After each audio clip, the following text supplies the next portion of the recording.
Good morning everyone. Today we are going to discuss taxation और उसका first chapter होगा introduction. What is tax? सबसे पहली बात है, क्या मीनिंग होता है टैक्स का? जो अमाउंट सरकार द्वारा यानी गवर्नमेंट द्वारा कंपल्सरीली लेवी और कलेक्ट की जाती है। लेवी मतलब लगाना यानी आरोपित करना, और कलेक्ट यानी कि वसूल करना। So an amount which is compulsorily levied and collected by government is known as taxation. सरकार कौन सी? गवर्नमेंट, सेंट्रल गवर्नमेंट या स्टेट गवर्नमेंट या दोनों? दोनों। तो लिखो पहला पॉइंट, मीनिंग ऑफ टैक्स। चले भाई आगे। पहला पॉइंट क्लियर है? कोई खास ऐसी बात है नहीं इसमें। कितने तरीके के टैक्सेस होते हैं? दो, एक डायरेक्ट टैक्स और एक इनडायरेक्ट टैक्स। लिखो types of taxes. Types of taxes.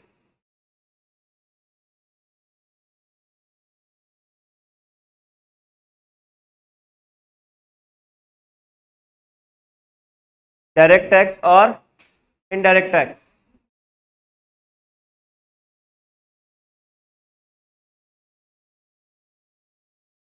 अच्छा, डायरेक्ट टैक्स किसको कहेंगे?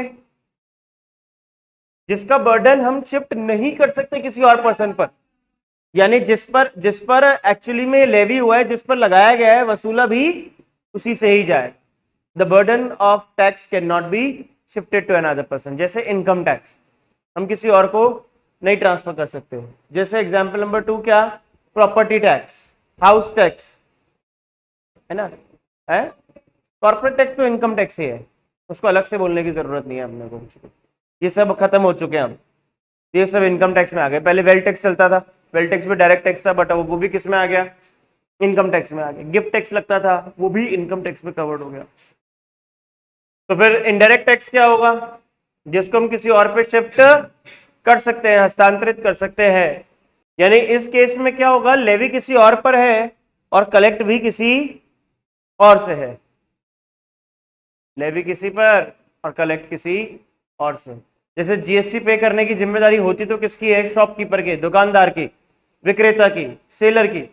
लेकिन वो करता क्या है? कस्टमर से वसूलता है, फिर सरकार को जमा कराता है। यानी हमने अपना बर्डन क्या कर दिया? किसी और पर शिफ्ट कर दिया। चले क्या आगे?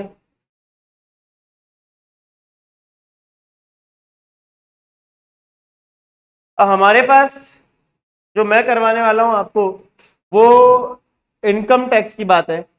इनकम टैक्स इंपॉर्टेंट है। तो इनकम टैक्स का इंट्रोडक्शन शुरू कर रहे हैं। आओ,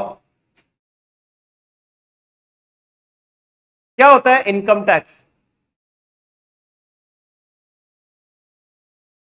टैक्स पर लगने वाला, मतलब इनकम पर लगने वाला टैक्स जो है वो क्या है?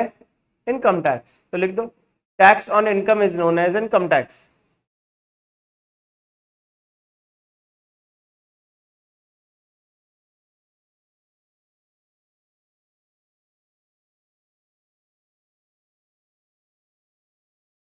आय पर लगने वाला कर आयकर कहलाता है। कोई मुश्किल बात है क्या?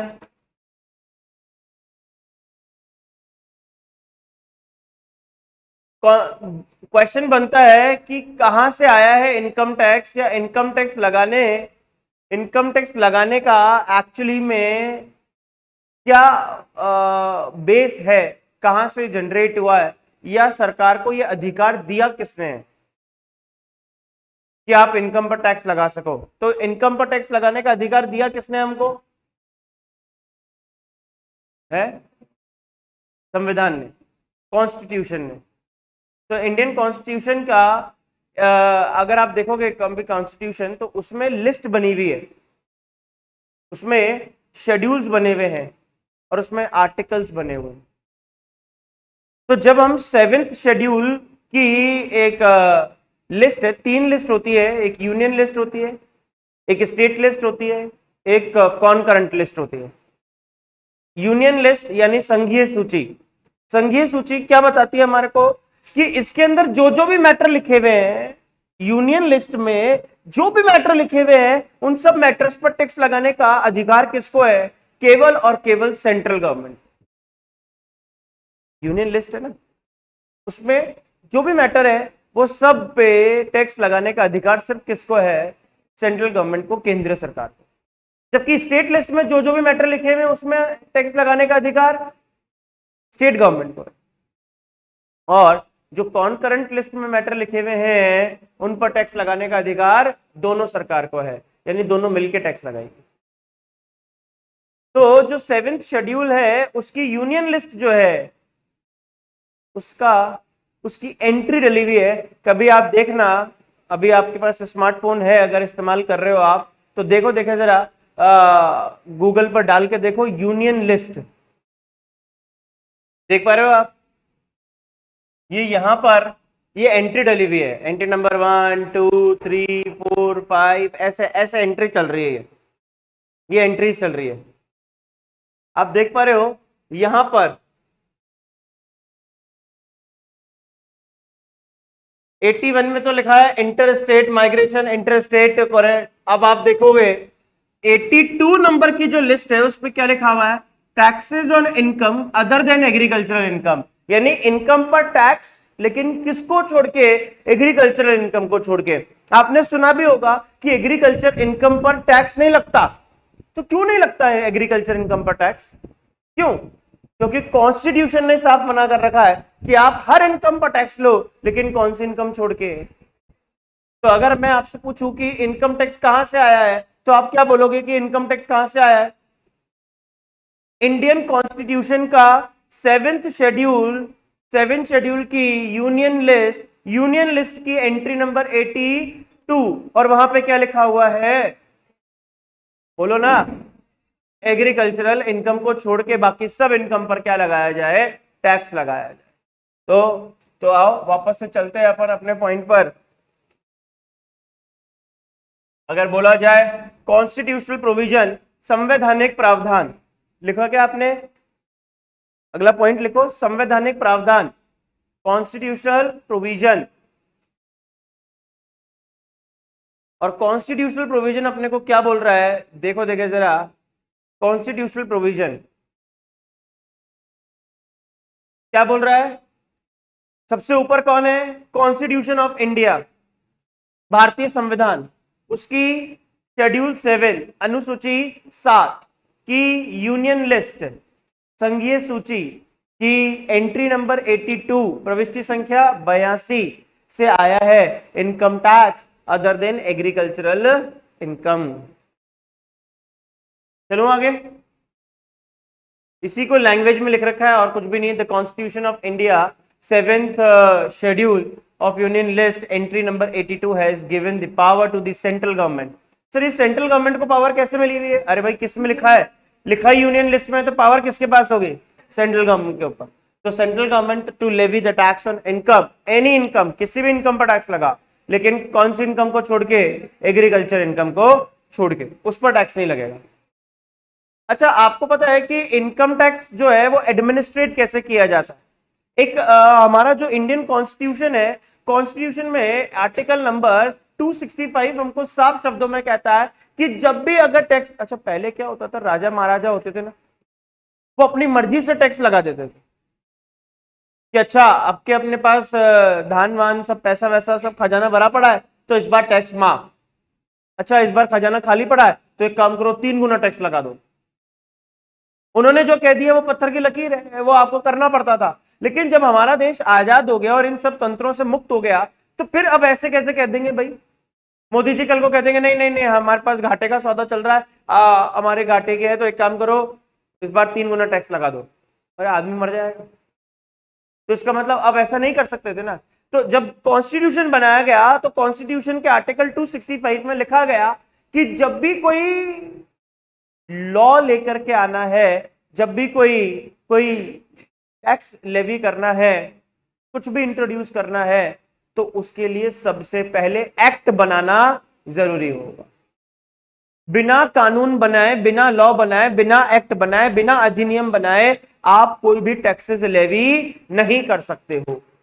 तो फिर भैया एक बार बताओ, इंडिया में इनकम टैक्स लगाना था तो क्या उसके लिए भी कोई एक्ट आना जरूरी था?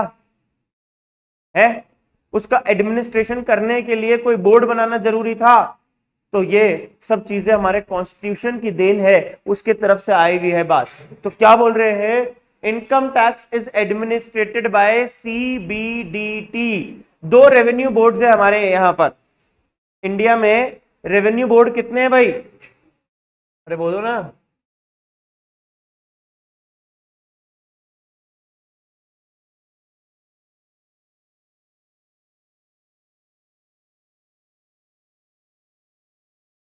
दो रेवेन्यू बोर्ड्स हैं। दो रेवेन्यू बोर्ड्स में पहला बोर्ड कौन सा है भाई? CBDT, central board of direct tax लिखा हुआ है। Central board of direct tax लिख देता हूं।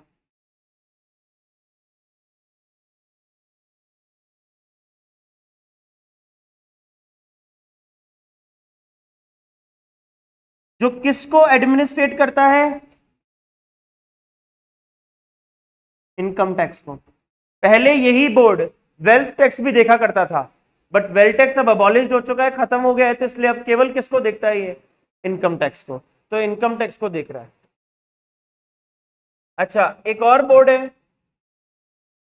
कौन सा बोर्ड है सेकंड, ध्यान है क्या कोई?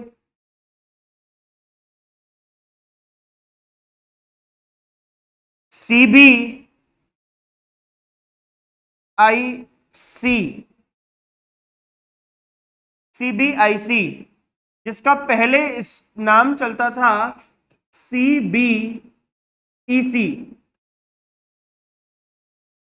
Central board of excise and custom. अब क्या चल रहा है? Central board of indirect taxes and customs duty.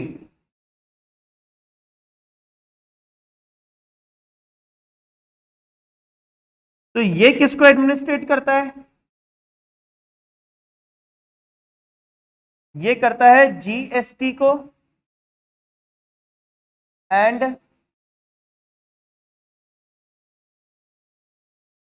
Customs duty को।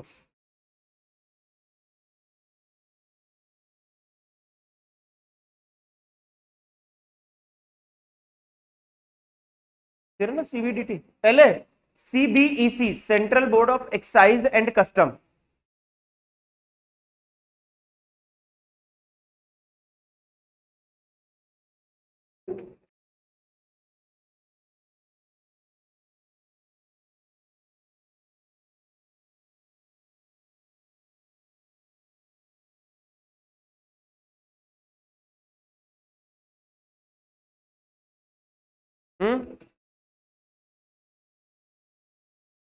तो हमारे पास ये दो रेवेन्यू बोर्ड्स हैं, सीबीआईसी और सीबीडीटी।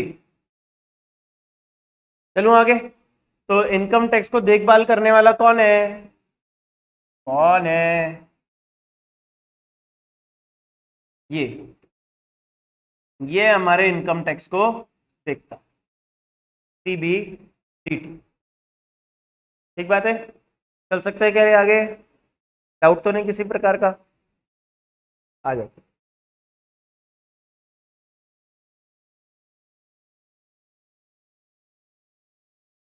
तो सब अब हम बात करने जा रहे हैं इनकम टैक्स लॉ की। क्या इनकम टैक्स लॉ और इनकम टैक्स एक्ट एक ही बात होती है, कुछ अलग अलग भी है? मैं चाहे इनकम टैक्स एक्ट बोलूं चाहे इनकम टैक्स लॉ बोलूं, क्या one of the same thing he है क्या? बोलते ही नहीं है यार, अलग अलग है? सेम ही है? एक ही बात है? ये आपकी गलत फहमी है, ये एक है। जब मैं इनकम टैक्स एक्ट बोलता हूं ना, तो income tax act stands for income tax act 1961 only, सिर्फ वही है और कुछ भी नहीं है। लेकिन जब मैं इनकम टैक्स लॉ बोलता हूं ना, तो उसके साथ साथ और चीजें भी जुड़ जाती है। इनकम टैक्स एक्ट जुड़ता है, फाइनेंस एक्ट जुड़ जाता है, इनकम टैक्स रूल्स जुड़ जाते हैं, कुछ नोटिफिकेशंस जुड़ते हैं, कुछ सर्कुलर्स जुड़ते हैं, कुछ केस लॉज जुड़ जाते हैं। तो यानी जब लॉ बोलता हूं तो उसका दायरा क्या हो जाता है, विस्तृत हो जाता है, वाइडर हो जाता है, बड़ा हो जाता है। और जबकि मैं सिर्फ लॉ बोलता एक्ट बोलता हूं तो एक्ट मतलब सिर्फ एक्ट होता है। यानी एक्ट, अरे सिंपल है ना यार, यूं बोल सकता हूं क्या क्या कि एक्ट जो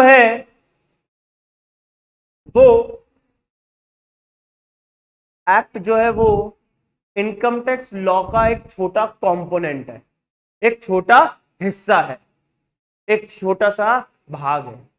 अरे कुछ बोलो ना। तो इसका मतलब अब हम क्या देखने जा रहे हैं, इनकम टैक्स लॉ देखने जा रहे हैं कि उसके कंपोनेंट्स क्या क्या है। ठीक है, हमारे जो सिलेबस है तो सिलेबस के अंदर सिर्फ इनकम टैक्स एक्ट ही है, लॉ नहीं है हमारे पास, इनकम टैक्स एक्ट है केवल। तो आओ देखते हैं, देखिए जरा इनकम टैक्स क्या बोलता है।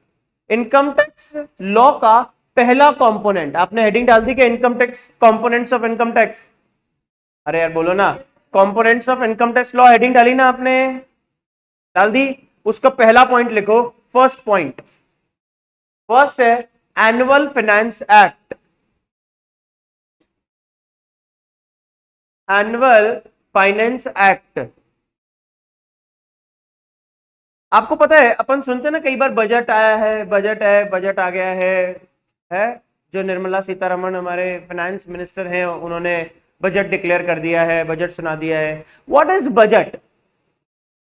एक्चुअली में वो फाइनेंस एक्ट में अमेंडमेंट्स लेकर के आते हैं, वो उसके बारे में बताते हैं कि इस बार ये। तो एक बार बताओ, बजट के अंदर सिर्फ क्या इनकम टैक्स एक्ट की, इनकम टैक्स की चर्चा होती है क्या? उसमें जीएसटी के बारे में भी आता है, उसमें कस्टम के बारे में भी आता है, उसमें हेल्थ के बारे में भी आता है, उसमें एजुकेशन के बारे में भी आता है, उसमें इंफ्रास्ट्रक्चर के बारे में भी आता है, उसमें मैन्युफैक्चरिंग इंडस्ट्रीज के लिए और सर्विस सबके लिए चीजें होती है। तो इसका मतलब फाइनेंस एक्ट जो है वो एक वाइडर स्कोप है, बड़ा हिस्सा है। उसमें से एक छोटा, जो छोटा डिस्कशन है वो किसका होता है? इनकम टैक्स का होता है। तो एक्चुअली में अगर मैं सही मायने में बात करूं ना, तो इनकम टैक्स लॉ के कंपोनेंट में एनुअल फाइनेंस एक्ट नहीं आना चाहिए, बल्कि एनुअल फाइनेंस एक्ट के कंपोनेंट्स में हिस्सा किसका आना चाहिए? Income tax. वो छोटा हिस्सा है, बट लेकिन ठीक है, अपने को तो बुक की बात करनी है, तो बुक के बेसिस पे बात कर रहे हैं। तो इनकम टैक्स लॉ जो है उसमें एक हिस्सा किसका होता है? एनुअल फाइनेंस एक्ट का होता है। एनुअल फाइनेंस एक्ट एक्चुअली में पापा है इसका, इनकम टैक्स का। और वो क्या है, उसने बस इसको अनाथ छोड़ दिया और साल भर में सिर्फ एक बार मिलने आता है, फरवरी और मार्च के टाइम पे, इस टाइम पे आता है वो। और जब भी आता है ना मिलने के लिए, तो कुछ ना कुछ तोहफे लेकर के आता है, अमेंडमेंट रूपी, अमेंडमेंट रूपी तोहफे। समझते हो अमेंडमेंट क्या होता है? संशोधन। अरे हर बार चेंज होता है ना इनकम टैक्स एक्ट में, साल में कितनी बार चेंज होता है? एक बार। और कुछ लॉस की वजह से वो 6-6 महीनों में भी चेंज हो जाता है। तो इनकम टैक्स एक्ट जो है उसमें चेंजेस आने की वजह कौन है? Finance act. ठीक है, अब निर्मला सीतारमण जो है, जो जो जो फाइनेंस मिनिस्टर है, उन्होंने अनाउंस कर दिया बजट, हम इस बार ये करेंगे, ये टैक्स में छूट है, ये है, ये है, ये सब रामायण उन्होंने गा दी। क्या वो अप्रूव्ड हो गई? क्या वो अप्रूव्ड हो गई क्या? नहीं, अप्रूवल नहीं मिली अभी। अभी वो इनकम टैक्स एक्ट नहीं बना। क्यों नहीं बना? क्योंकि वो जो बजट अभी बनाया गया है, जो बजट अनाउंस किया गया है, वो क्या है? सिर्फ फाइनेंस बिल है। वो सिर्फ क्या है? फाइनेंस बिल है। जो बजट आता है ना, अरे जो बजट आता है ना, जो बजट सुनाते हैं ना, वो क्या कहलाता है? Finance bill. उसके बाद वहां पे क्या होता है? पार्लियामेंट में, वहां पे both the houses of parliament, दोनों दोनों जो पक्ष है उनके क्या किया जाता है? कंसेंट ली जाती है, उनसे बात की जाती है, भैया ये लेकर के आए हैं, सही है या गलत है या क्या है? तो क्या किया जाएगा? Consent of both the houses of parliament, यानी सदन के दोनों पक्षों की स्वीकृति ली जाती है। और उसके बाद प्रेसिडेंट साहब की भी क्या ली जाती है? सहमति ली जाती है। जब दोनों पक्ष सहमत हो गए तो ये किसके पास जाएगा? प्रेसिडेंट साहब के पास। और प्रेसिडेंट साहब मोहर लगाएंगे, साइन करेंगे, तब जाकर के वो क्या बन जाएगा?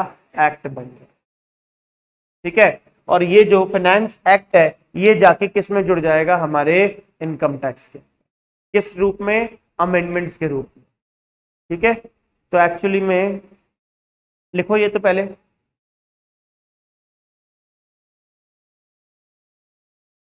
ये जो फाइनेंस एक्ट है ना,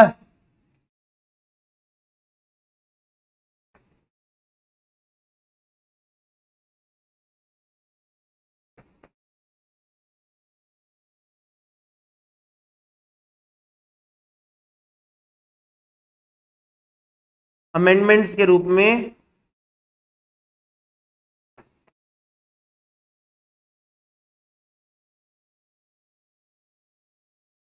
इनकम टैक्स एक्ट में जाकर जुड़ जाते हैं।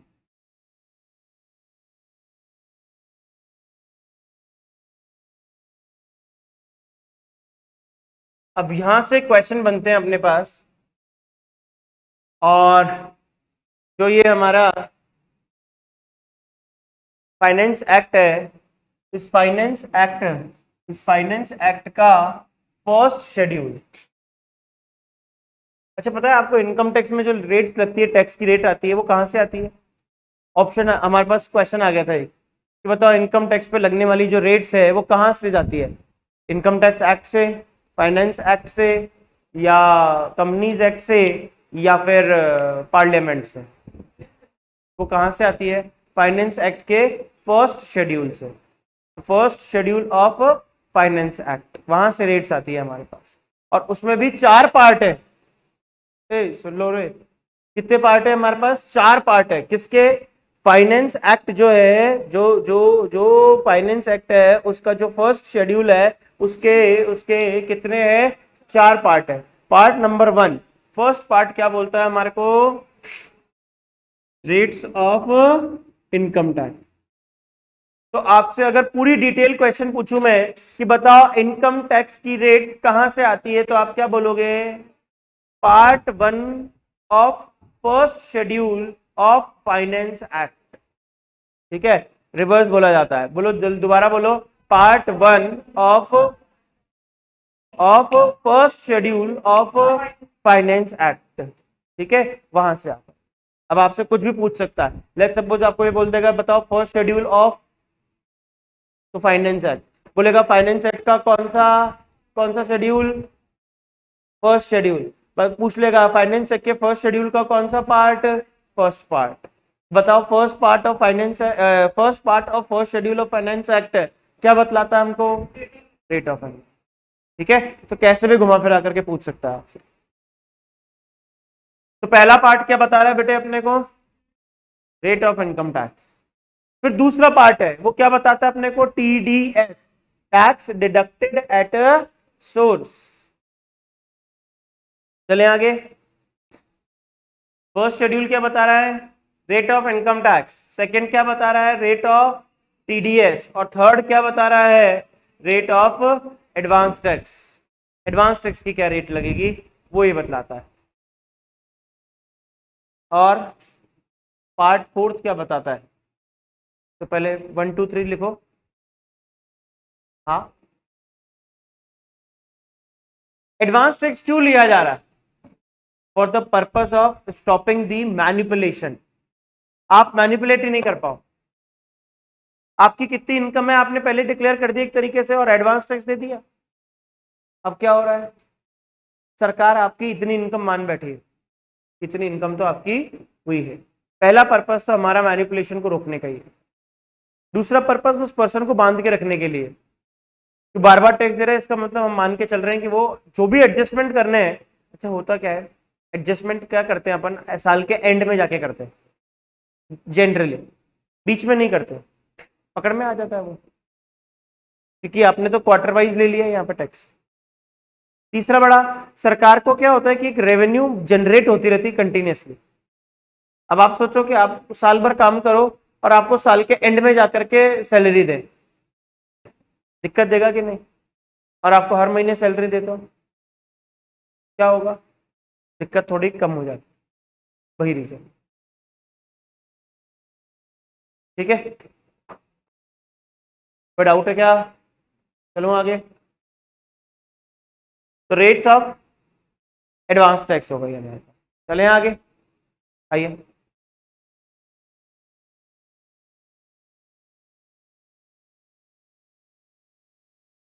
पार्ट 4 लिखेंगे, पार्ट 4 इसमें नहीं है नोट्स में, आप लिखो part 4।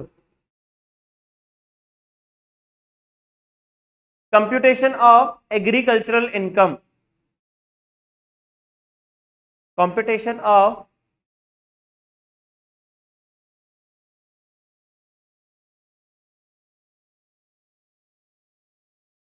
agricultural income and tax thereon, and tax thereon, कृषि योग्य आय की गणना करने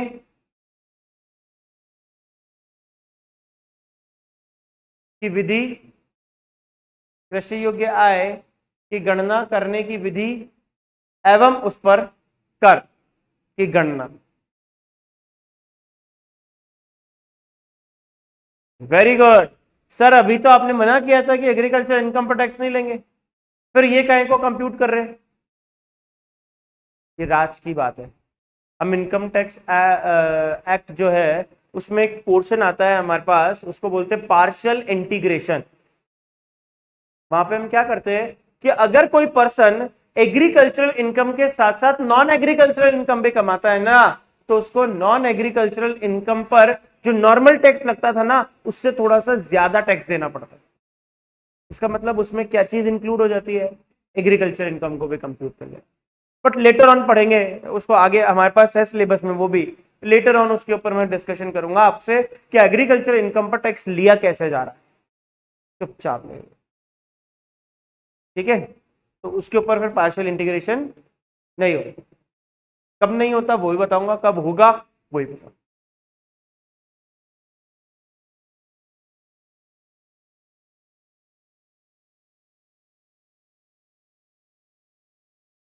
आएंगे कंपोनेंट नंबर 2 के ऊपर। पहला कंपोनेंट तो आप क्या पढ़ रहे थे बेटे? सेकंड है इनकम टैक्स एक्ट 1961। शुरू करें? क्या बोल रहे हैं? Income tax act 1961। Income tax act 1961 जो है वो पूरे इंडिया के ऊपर एप्लीकेबल हुआ था 1 अप्रैल 1962 को, इंक्लूडिंग जम्मू कश्मीर या एक्सक्लूडिंग जम्मू कश्मीर? 1 अप्रैल 1962 की बात कर रहा हूं, आज की नहीं। 1962 में जब ये एप्लीकेबल हुआ पूरे इंडिया के ऊपर, तो इंक्लूडिंग था कि एक्सक्लूडिंग था? इंक्लूडिंग था।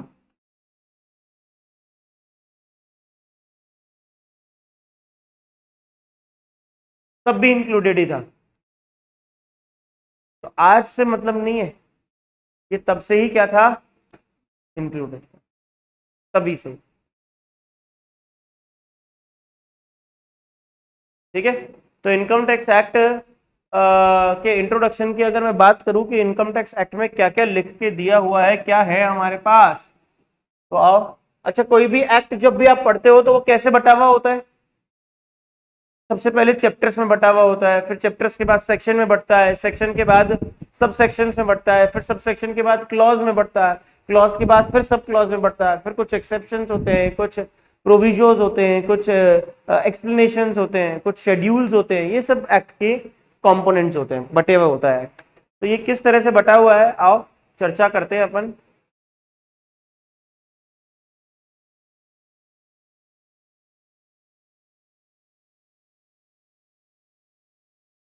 लागू हुआ था, यस। एक्ट का नाम क्या है? 61 है, बट वो एप्लीकेबल 1 अप्रैल से किया गया था। अभी आगे जब अपन पढ़ेंगे ना कॉन्सेप्ट, क्या, कौन सा कॉन्सेप्ट? एक कॉन्सेप्ट आता है असेसमेंट ईयर और प्रीवियस ईयर। असेसमेंट ईयर कहां से शुरू होता है? 1 अप्रैल से।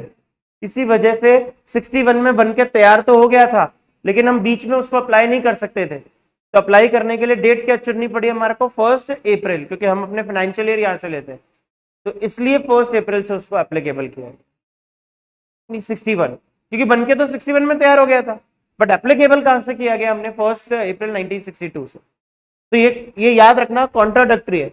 अदरवाइज सब में क्या होता है, जब एप्लीकेबल हुआ उसी साल को एक्ट बना देते हैं। जैसे जीएसटी 2017 में हुआ, तो जीएसटी एक्ट भी 2017 ही बना। जो कुछ भी एप्लीकेबल हुआ उसी साल को एक्ट बना देते हैं। लेकिन यहाँ एक्ट 1 साल पहले का है, और एप्लीकेबल बाद में होगा, ठीक है ना, ये एक डिफरेंस है। 1961 से पहले 1932 का इनकम टैक्स एक्ट चलता था, और उससे पहले और दूसरा एक्ट था, राजा महाराजाओं के तो एक्ट थे ही नहीं ऐसा। तो ईस्ट इंडिया कंपनी जो आई उन्होंने वो वाला एप्लीकेबल किया। उस एक्ट के अंदर 98% तक टैक्स लगता था हमारे ऊपर, 98% तक टैक्स था। मतलब हम 100 रुपए कमाए, 98 सरकार को दे दे, 2 रुपए हमारे पास रखे। तो इंडिया में जो ब्लैक मनी का कॉन्सेप्ट जनरेट हुआ, वो कॉन्सेप्ट ही, वो टेंडेंसी ही कहां से शुरू हुई है, उस टाइम से। आज जब भी आपके नाम, आपके जहन में टैक्स वर्ड बोला जाता है ना, टैक्स, तो आपके दिमाग में सबसे पहली चीज क्या आती है कि टैक्स कैसे बचाएं, कम से कम टैक्स देना चाहते हैं। क्यों क्यों कम से कम देना चाहते हैं भाई? अगर कम से कम दोगे तो डेवलपमेंट कैसे होगा? टैक्स चुराओगे तो तुम चोर कहलाओगे। लेकिन हर पर्सन यही चाहिए। कारण क्या है कि हमारे दिमाग में जो वो फीडिंग की गई है ना, वो टेंडेंसी जो बनाई गई है, वो उस जमाने से बनाई कि टैक्स बचाओ, चुरा लो, मत दो सरकार। अदर कंट्रीज में ब्लैक मनी कभी सुना आपने? इतना इतना ज्यादा चर्चा में पॉपुलर हो नहीं हो। तो यानी एक एक वो अर्थशास्त्री थे, क्या नाम था उनका, मैं नाम ही भूल गया, देखो। अरे एक बहुत बड़े कौटिल्य थे, क्या नाम था उनका, चाणक्य नाम तो। क्या बोलते थे वो क्या बोलते थे? उन्होंने उन्होंने क्या वर्ड यूज किया था? उन्होंने कहा कि अगर आपको ब्लैक मनी से बचना है, कि लोग ब्लैक मनी नहीं रखें, तो एक सबसे बड़ा तरीका है टैक्स की रेट को रिड्यूस कर दो। जितना कम टैक्स की रेट करोगे ना, उतना ही तुम्हारे पास टैक्स ज्यादा जनरेट हो, उतना ही ज्यादा हो। क्योंकि हर आदमी सोचेगा अच्छा नॉमिनल है दे दो, नॉमिनल दे दो, बचने के तरीके। नहीं तो हम फिर क्या करते हैं, इसको चुराने के तरीके भी। तो यही डिफरेंस है। तो हमारे को 98% से रिड्यूस करते करते करते करते करते करते आज लगभग 30% पे लेकर के आए। आज 30% का टैक्स लगता है ऐसे। चलो अभी आगे, कोई डाउट तो नहीं है? इनकम टैक्स एक्ट 1961 हैज, आयकर अधिनियम 1961 में क्या किया गया था? क्या है उसमें? 23 चैप्टर्स है। कितने चैप्टर्स हैं? 23। और सेक्शंस कितने हैं? 298 सेक्शंस हैं, 298 धाराएं हैं। वेरियस सब सेक्शंस, कई सारे सब सेक्शंस बनाए गए हैं, उनकी तो गिनती ही नहीं है। अब एक्चुअली में एक्ट की भी गिनती, ये जो सेक्शंस है, इसकी भी हमारे पास गिनती नहीं है, काउंटिंग नहीं है कि कितने हैं। लेकिन लास्ट सेक्शन जो इनकम टैक्स एक्ट का है ना, वो सेक्शन कौन सा है? 298 है। उससे आगे का सेक्शन ही नहीं है हमारे पास। तो अगर लास्ट सेक्शन 298 है, तो हम कहते हैं कि हमारे पास टोटल सेक्शंस भी कितने हैं? 298 है। तो अगर कभी क्वेश्चन में आपसे पूछे कि बताओ लास्ट सेक्शन कौन सा इनकम टैक्स एक्ट का, तो क्या बोलोगे? 298। और अगर कभी आपसे पूछे कि बताओ टोटल सेक्शंस कितने इनकम टैक्स में, तो भी जवाब 298 ही देंगे। गिनती नहीं करी किसी ने, ठीक है ना, नहीं काउंटिंग करते। तो लोग इतने फालतू हैं, फिर गिनते क्यों नहीं है? क्योंकि हर बार चेंज हो जाता है, हर बार चेंज होता है। कभी कोई सेक्शन ही डिलीट कर दिया, कभी बीच में कोई नया इंसर्ट कर दिया। अब आप देखो ना, सेक्शन 298 तो लास्ट है, तो ये तो गिनती है। लेकिन एक्चुअली में अब जैसे 80 की बात करता हूं, सेक्शन 80, तो 80C होता है, 80CCC होता है, 80CCD होता है, 80D, 80DD, 80 सब सेक्शन थोड़ी ना ये सेक्शन है। सब सेक्शन तब तक नहीं बनता जब तक कि ब्रैकेट नहीं हो जाए। अगर ये डी ब्रैकेट में होता ना, तो ये सब सेक्शन बन जाता, लेकिन ये नहीं है। तो एक्चुअली में 80D है, 80DDB, ये कितने सारे सेक्शंस हैं ऐसे। 80E, 80EE, 80EE A, 80EEB, सही है। 80G, 80GG, 80GG A, 80GG B, 80GG C, कितने सेक्शन है? अब मैं उसको गिनने बैठूं, वो 80s में कवर्ड हो गए, बस 80 एक सेक्शन मान लिया हमने। तो इसलिए इनको नहीं काउंटिंग करते हैं। कहां काउंटिंग करते हैं? 298 इज द लास्ट सेक्शन। तो आपसे पूछो कितने सेक्शंस है, तो भी जवाब 298 देने का है, और लास्ट सेक्शन कौन सा है, तो भी जवाब 298 देने। ठीक है, दोनों का मीनिंग एक ही है।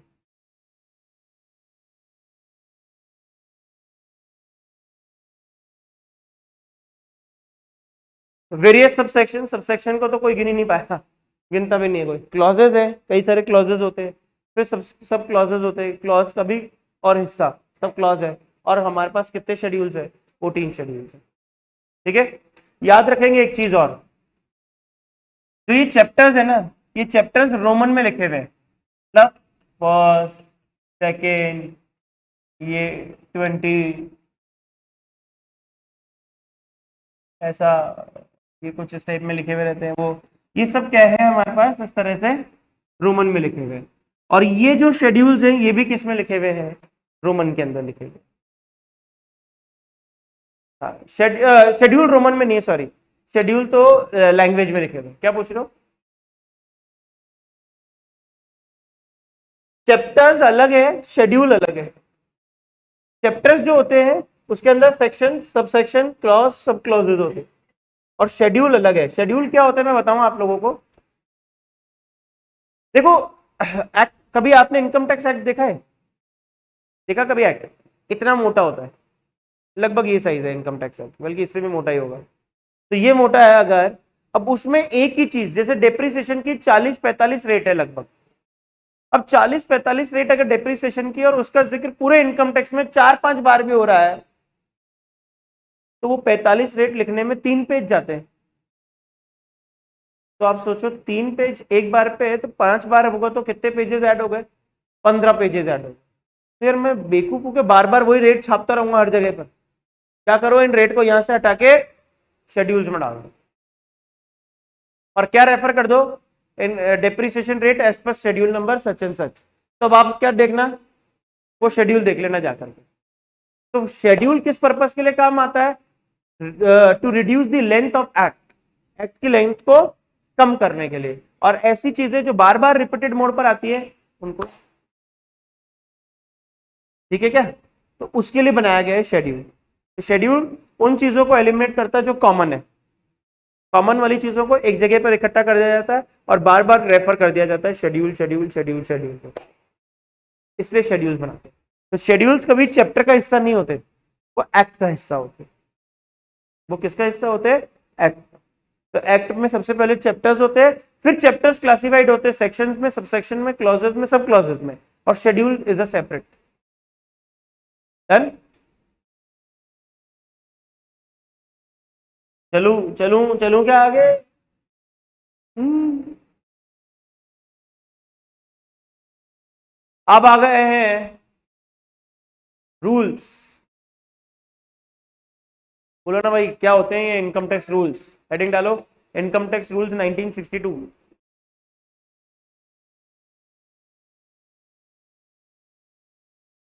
क्या होते हैं रूल्स?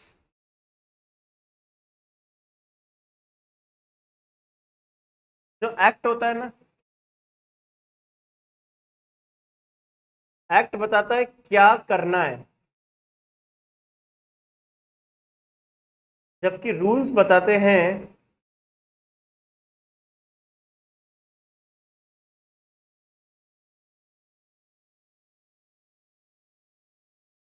क्या करना है, कैसे करना है। मतलब समझे नहीं हम? अरे भाई, एक्ट ने कह दिया इनकम टैक्स रिटर्न भरनी है, इनकम टैक्स रिटर्न भरनी है, कंपलसरी है आप। तो उस रिटर्न में क्या कंटेंट्स होंगे, क्या कंपोनेंट्स होंगे, क्या चीजें हैं, वो सब कहाँ लिखी हुई मिलेगी आपको? रूल्स में। किस पर्सन को कौन सी रिटर्न भरनी है, क्या रिटर्न भरनी है, उसका समय क्या होगा, कंटेंट्स क्या होंगे, कैसे भरनी होगी, कैसे सबमिट होगी, वो सारी जानकारी किस में लिखी हुई होगी? रूल्स के अंदर। आई क्या बात समझ में? तो रूल्स क्या है? एक्ट को एक्सटेंड करता है, उसको समझाता है कि जो करने के लिए बोला गया है वो कैसे करना है, वो बताता है हमारे को क्या? रूल्स।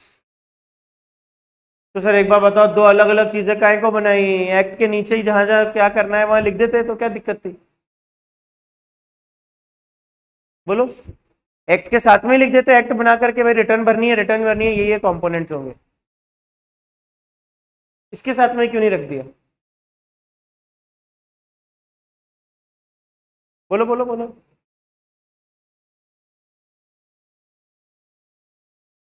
एक्ट कहां से आता है? फाइनेंस एक्ट से। फाइनेंस एक्ट कहां से आता है? फाइनेंस बिल से। बिल एक्ट कैसे बनता है? पार्लियामेंट और प्रेसिडेंट के कंसेंट से। कितनी लंबी प्रोसेस है अगर मुझे एक्ट में चेंज करना हो तो। If I want to change in the act तो मुझे क्या करना पड़ेगा? ये प्रोसीजर पूरी फॉलो करनी पड़ेगी, स्टार्टिंग से एंडिंग तक की कि पूरी डिटेल मुझे लिखनी पड़े। मुझे क्या करना पड़ेगा? क्या करना पड़ेगा? पहले मैं जाऊंगा, वो बिल पेश करूंगा, फिर बिल पेश करने के बाद दोनों दोनों सदन जो है, राज्यसभा और लोकसभा, वो आपस में डिस्कशन करेंगे, डिस्कशन करके अपनी सहमति जताएंगे, फिर मैं प्रेसिडेंट के पास लेके जाऊंगा, फिर वो सहमति जताएंगे, फिर उसके बाद जाकर के वो एक्ट बनेगा, फिर अमेंडमेंट आएगा। Whole thing you have to apply, whole thing, पूरा प्रोसीजर अप्लाई करना पड़ेगा। कॉम्प्लिकेटेड है ना? मुझे छोटा सा चेंज करना है तो कितने सारे रंबाद हो गए। अभी क्या हुआ, जैसे अभी पिछले साल से ही जब हम इनकम टैक्स रिटर्न भरते हैं ना अपनी, तो इनकम टैक्स रिटर्न में आधे से ज्यादा चीजें तो भरी भराई आने लग गई आजकल।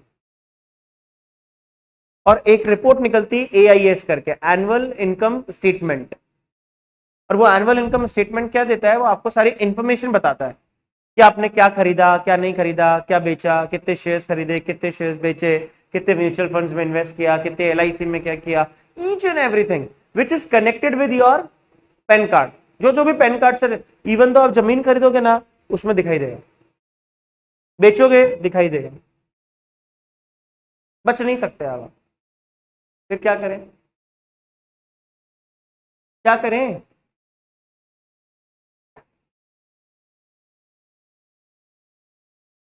बोलते ही नहीं। बचने का कोई तरीका बचा क्या? सारी डिटेल लिखी हुई आ रही है ना। अब ये चेंजेस क्या किए सरकार ने? अपनी मर्जी से चेंज कर दी। अच्छा, रिटर्न के कंटेंट्स चेंज हो जाते हैं। रिटर्न के जो कंटेंट्स हैं वो हम क्या कर देते हैं? तुरंत फ्रीक्वेंटली बेसिस पर चेंज कर देते। फिर चेंज करना है तो एक्ट में चेंज करना तो बहुत भारी काम नहीं हो गया? तो एक काम करो, क्या बना दो उसके लिए? रूल्स। और रूल्स कौन बनाता है? CBDT। खत्म। आप अपनी मर्जी से रूल बनाओ, पेश करो, बस, कोई दिक्कत ही नहीं। मतलब क्या क्या बोलना चाह रहा हूं, समझे क्या सेंस? कि it's really easy to change in the rules, but it is hard to change in the act. Act में चेंज करना मुश्किल होता है, जबकि रूल्स में चेंज करना बहुत आसान है। पता है, कंपनीज एक्ट में पहले पेनल्टी लगती थी किसी जमाने में 1,000 रुपए, 2,000 रुपए, 5,000 रुपए। क्यों? क्योंकि एक्ट 1956 का था। अब जब 2013 आया ना, तो वहां पेनल्टी में लिख के छोड़ दिया कि penalty as per companies rules. Rules में तो क्या करना है? इजी चेंज करना है, इजीली चेंज करना है तो खत्म, कोई भी चेंज कर सकता है। तो इसलिए उन्होंने सारी पेनल्टी उठा के किस में डाल दी? रूल्स में। अब लाख लाख रुपए, 2-2 लाख रुपए की पेनल्टीज हो गई। अब वो फ्रीक्वेंटली बेसिस पे क्या करते हैं? उसको चेंज करते रहते, रोज, कभी भी इच्छा हो जब चेंज करते। तो चेंज करना आसान हो गया ना। तो इसीलिए मोस्ट ऑफ दी चीजें अपन कहां लिखना चाहते हैं? रूल्स में। अब DTC आएगा, डायरेक्ट टैक्स कोड। DTC जिस दिन एप्लीकेबल हो जाएगा उस दिन ये 1961 जो एक्ट है ये खत्म हो जाएगा, और फिर वो नया एक्ट चलेगा। उसके अंदर सारे क्या कर रखे हैं? सब क्या कर रखा है? पेनल्टी फेनल्टी सब उठा करके कहां डाल दी? रूल्स। अब क्या होगा? फ्रीक्वेंटली बेसिस पर चेंज होता है। चलो आगे। तो रूल्स में चेंज करना आसान होता है क्योंकि कौन बनाता है? CBDT। ठीक है, क्लियर है? तो लिख लो रूल्स के अंदर, rules rules generally prepared by CBDT, हाँ जी, rules generally prepared by CBDT। ये कौन बनाता है? CBDT बनाता है। And it's easy to change, and it's easy to change in the rules। सामान्य तौर पर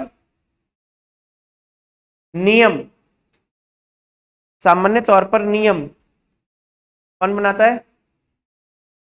CBDT बनाता है, central board of direct tax CBDT बनाता है, जिसे जिसे परिवर्तित करना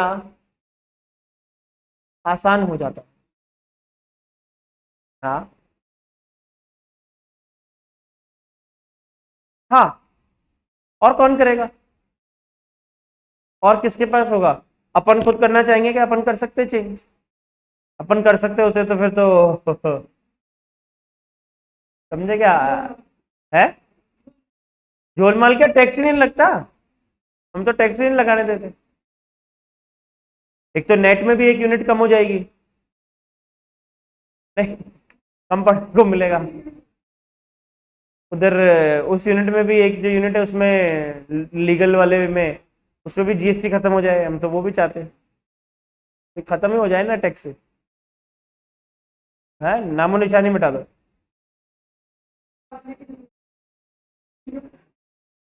चाहते तो हम यही है, हम भी चाहते हैं दुबई जैसा ही जीवन जीना। नहीं, दुबई है, सिंगापुर है, बहुत सारी कंट्री जो टैक्स हेवन कंट्रीज है, उनको टैक्स हेवन कंट्री बोलते हैं। जिन कंट्रीज में टैक्स नहीं लगता है उन्हें क्या बोला जाता है? Tax haven countries. ठीक है ना, स्वर्ग है वो, कमाओ और उड़ाओ, खत्म। सर वहां टैक्स क्यों नहीं लगता है? फिर वो डेवलपमेंट कैसे कर रहे हैं? पता है दुबई, दुबई का केस क्या है? दुबई आपसे बोलता है कि टैक्स मत दो, लेकिन आपसे 51% टैक्स ले लेता है नहीं? हाँ, कैसे? दुबई में आप अगर बिजनेस करना चाहते हो तो आप अपने नाम से बिजनेस नहीं कर सकते। आपको एक शेख, शेख मतलब वहां का जो सिटीजन है, उसको पार्टनर बनाना पड़ेगा, और वो भी 51% का पार्टनर। तो वो क्या करते हैं? वो क्या करते हैं? है क्या करते हैं? कमाओ आप, काम करो आप, मेहनत करो आप, प्रॉफिट जो आएगा उसका 51% हम ले लें, हम ले लें। तो उन्होंने शेख जो है उनकी एक लिस्ट बना रखी है, सिटीजन है ही मुट्ठी पर, वो शायद लाख रुपए भी नहीं है, लाख रुपए के मतलब लाख लोग भी नहीं है उसमें, हजारों में ये संख्या उनकी केवल जो शेख है। अब उनके पास, बेचारों के पास काम करने के लिए कुछ भी नहीं है, लेकिन फिर भी वो करोड़पति अरबपति हैं वो लोग, पैसा खूब है दबा के। क्यों है? क्योंकि मेहनत तो हम कर रहे हैं, मेहनत तो हम कर रहे हैं। क्राइम वहां पे 0 है, क्राइम है नहीं, तो हर आदमी डरता है वहां पे क्राइम करते में। तो हम क्या करें फिर? हम तो झोल कर देते हैं अपने, किसमें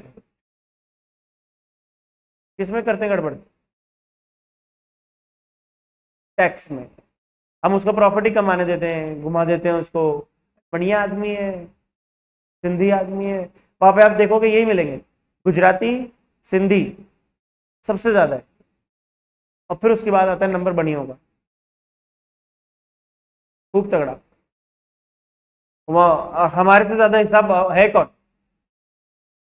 बढ़िया तो इतने तेज है कि आसाम के अंदर लोगों को नॉलेज नहीं थी, और वो क्या करते थे? एक कपड़े को 4 तरह से नापते थे, कपड़े को चारों तरफ से नापते थे। जैसे लेट्स सपोज मैंने कपड़ा का थान होता था ना, दिया तो उसको एक तो यूं नापा, फिर एक यूं नापा, फिर एक यूं नापा, और फिर यूं नापा। और जबकि अपने यहाँ पे क्या होता है? सिंगल एक ही नापते हैं और काट दे दे देते। वो चारों कोनों नापते थे, और फिर उनसे पैसा लेते थे। तो आप सुनते हो ना कई बार कि अरे यार ये तो आसामी है, मोटा आसामी है। आसामी कैसे बना है? आसामी जो बनी है वो वहां गए और वहां ऐसा काम करके आए, और फिर जब उन लोगों को अक्ल आने लगी कि बोले यार ये हो क्या रहा है, तो धांधली है, तो गड़बड़ है, कुछ ऐसे में जो लोग है वो यहाँ आए और यहाँ कभी कोई शॉपिंग करी, उसने कहा यार ये तो ये सिंगल ही नाप के दे रहा है, ये क्या हो रहा है, अपने को चूना लगा रहे हैं वहां पे वो। तो उनको वहां से मार मार के भगाया। बहुत सारे लोग भग के आए, आपने सुना भी होगा कई बार, जिस जयपुर में भी बहुत सारे आसाम के लोग आकर यहाँ बसे हुए इस तरह से। तो ये प्रॉब्लम थी, वहां के काम थे ऐसे। खैर, तो हम तो कहीं पे भी किसी को भी बावला बना सकते हैं, कोई मुश्किल बात नहीं है। नहीं, और पहले तो मारवाड़ी अपने आप में बहुत एक टैग था बेसिकली कि मारवाड़ी, इसको अपने बिजनेस में रख लो भैया, ये चला देगा बिजनेस, जीन्स में है हमारे। अब लेकिन मारवाड़ी तो हो गए थोड़ा सा कम, और गुजराती हमारे से हो गए ज्यादा। गुजराती में और हमारे में डिफरेंस क्या है एक्चुअली में, हम तो एक एक रुपए दिखते,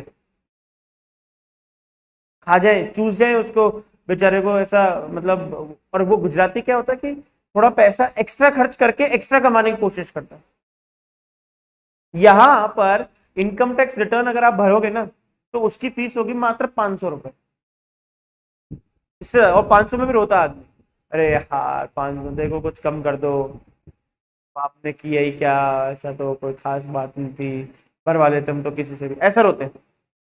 और दूसरी जगह गुजरात पे चले जाओ, बैंगलोर साइड में, साउथ साइड में, वहां सैलरी की रिटर्न भी, जिसमें कुछ नहीं करना हमारे को, मिनिमम सैलरी रिटर्न भी 5-5 हजार रुपए से चालू है। 5 हजार रुपये, कितना बढ़िया काम है। डिफरेंसेस हैं ये, क्या कर सकते हैं। चले आगे अपन, आओ। इनकम टैक्स रूल्स 1962 है, बता दिया। उसके बाद आता है नोटिफिकेशंस। क्या है notifications? What is notification? Hmm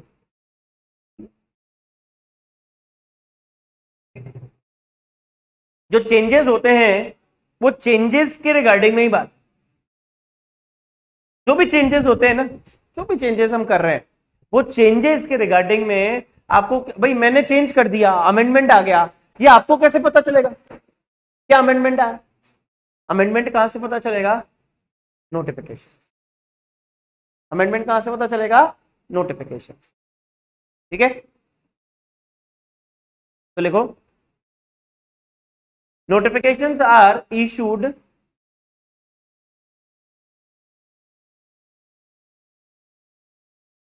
notifications are issued for the purpose of for the purpose of amendments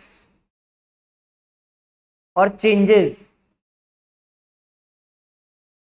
in the act and rules.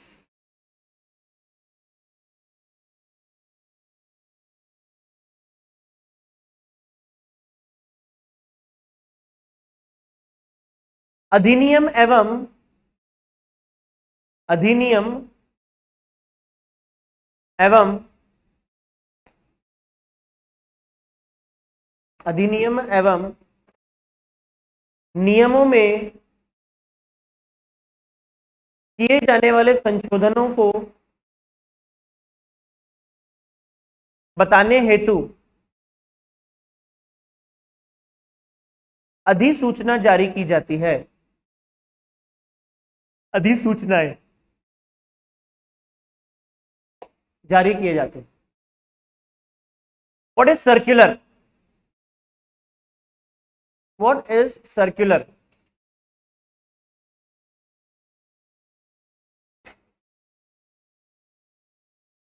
है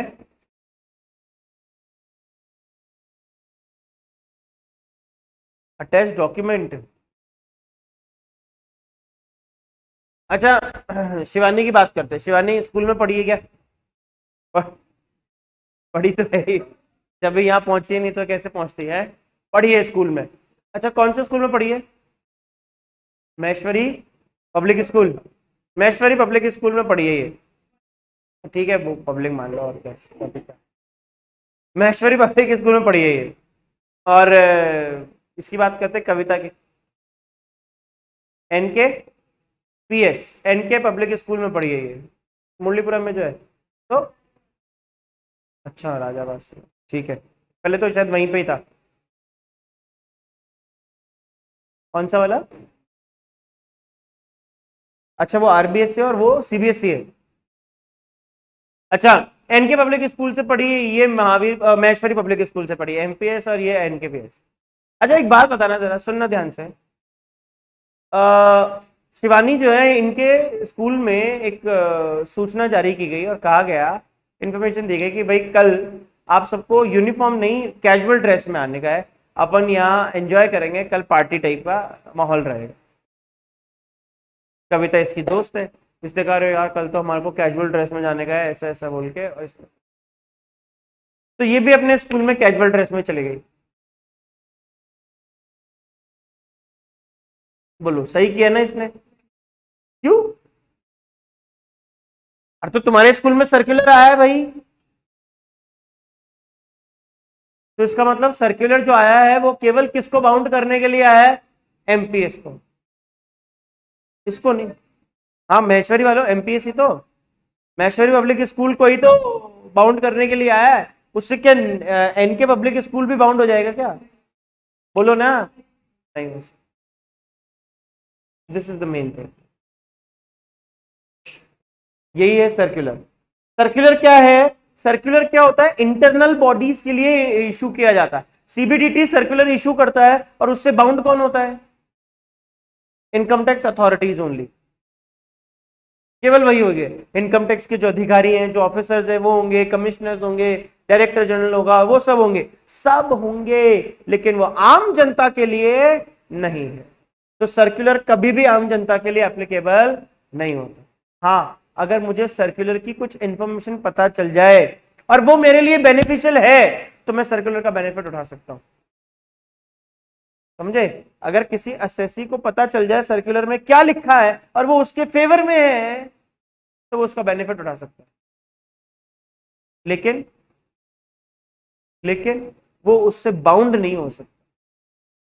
तो यानी सर्कुलर्स केवल किसके लिए इशू होते हैं? इनकम टैक्स अथॉरिटीज के लिए। लिखो, सर्कुलर्स आर issued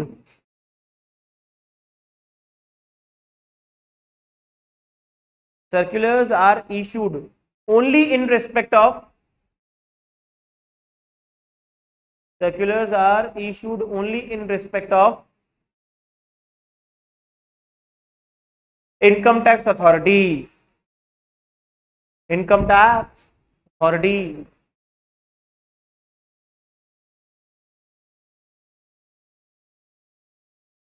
ठीक है, नॉट फॉर द पब्लिक।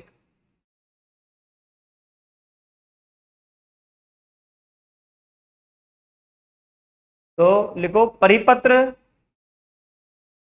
केवल, परिपत्र केवल, परिपत्र केवल आयकर के अधिकारियों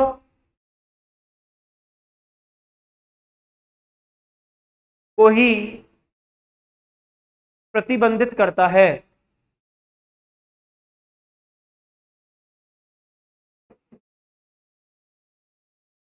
इससे इससे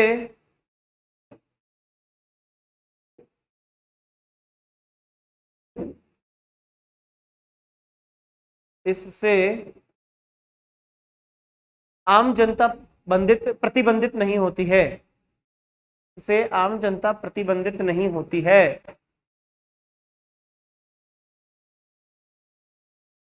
और एक पॉइंट और लिखो, circulars are issued by CBDT,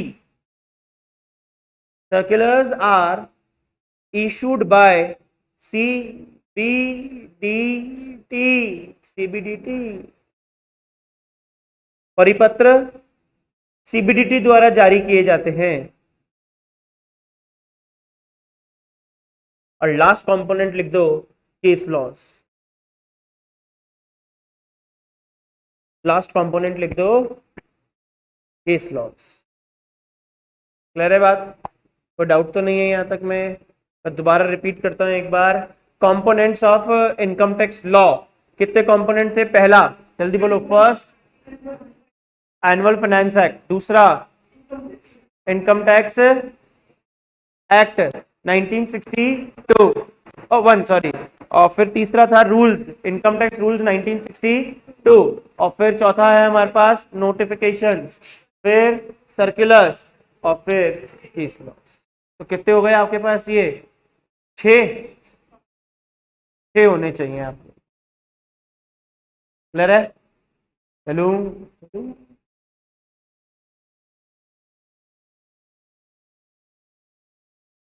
कुल कुछ सवाल हैं, उनके जवाब आपको देने होंगे। When a burden of tax can be shifted to another person, किसी को अगर शिफ्ट कर सकते हैं तो क्या होगा? Indirect tax. शिफ्ट कर सकते हैं तो इनकम पर टैक्स जो लगता है वो income tax. By which schedule of constitution income tax is levied? 7 से है, ठीक है। 7 नंबर यानी सी। 7 नंबर की शेड्यूल में कौन सी लिस्ट है? यूनियन लिस्ट है, यूनियन लिस्ट से है, ठीक है, उससे इनकम टैक्स आ 80, एंट्री नंबर 82 से है, ठीक है।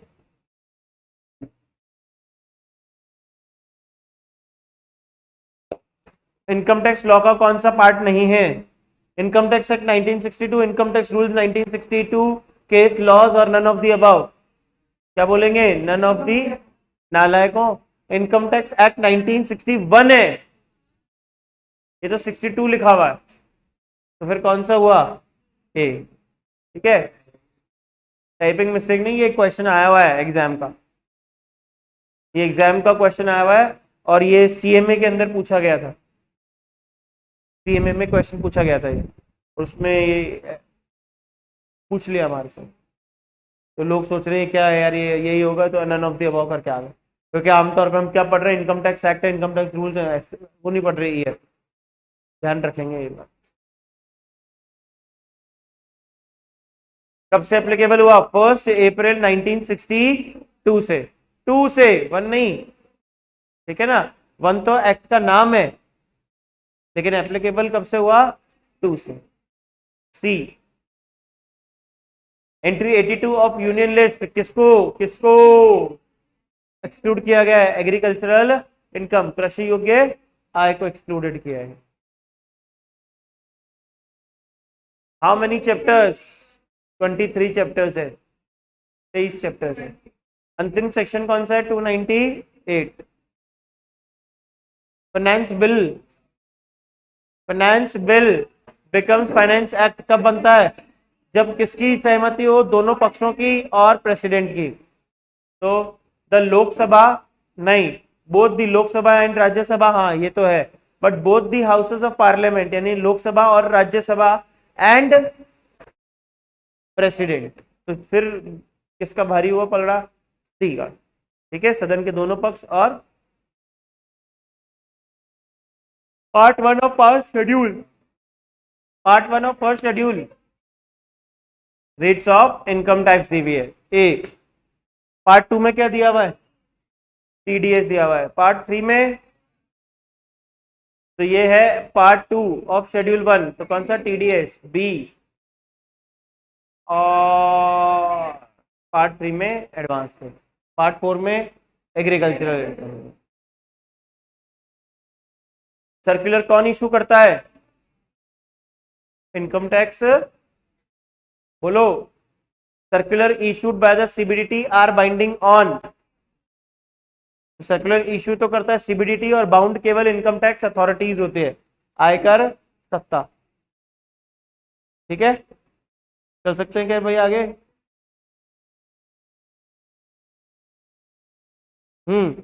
आ जाइए आगे।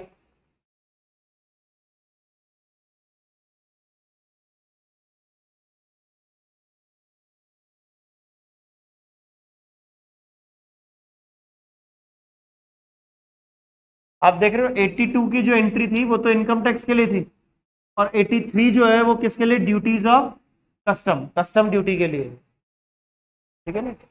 हाँ, कस्टम ड्यूटी के लिए तो 82 83 याद रखना दोनों।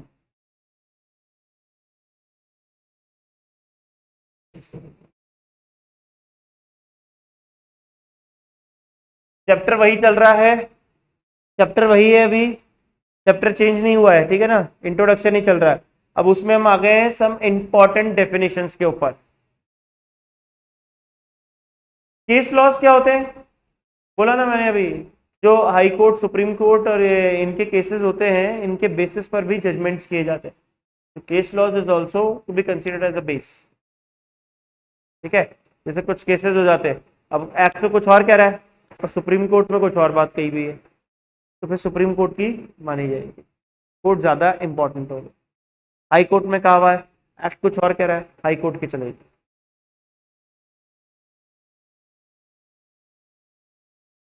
हाँ, ये वाला केस है, वही वही वही है, ठीक है। चलिए भाई आगे।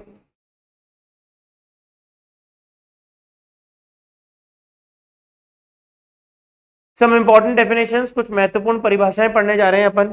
तो देखो जी, पहली परिभाषा किसकी है, पर्सन की। फर्स्ट डेफिनेशन है पर्सन, सेक्शन 231, सेक्शन याद रखना पड़ेगा आपको।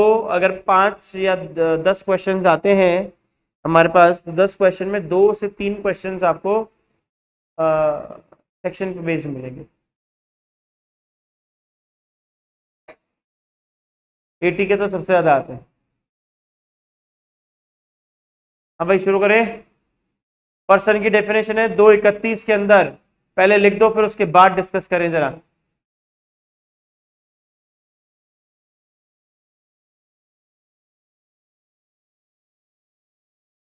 सात लोगों को शामिल किया है पर्सन में।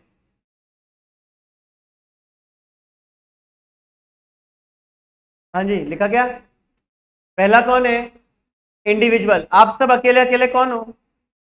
इंडिविजुअल, इंडिविजुअल्स कहलाएंगे। दूसरा कौन है? HUF, Hindu undivided family, Hindu undivided family, HUF। ऐसा हिंदू परिवार जिसका अभी तक भी बंटवारा नहीं हुआ। क्या HUF के अंदर मुस्लिम परिवार भी शामिल होगा क्या? बोलो, हिंदू है क्या? बोलो हाँ बोल रहे हैं। अरे बोलो ना, इसमें सिर्फ कौन आएगा? हिंदू। क्या जैन परिवार शामिल होगा? हाँ, जैन परिवार शामिल होगा, हिंदू ही तो है। अच्छा, क्या सिख? नहीं, हिंदू नहीं, ठीक है ना, हिंदू नहीं है। क्या ईसाई, क्रिश्चियन फैमिली को कवर करेंगे? हिंदू में ही आते हैं, तो किस में आते हैं?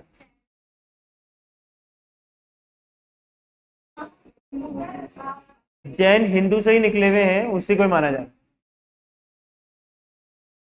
उसी में ही जैन फैमिली HUF बना सकती है, लेकिन मुस्लिम फैमिली या सिख या ईसाई, हाँ, चार ही तो नाम आते रहे देखो,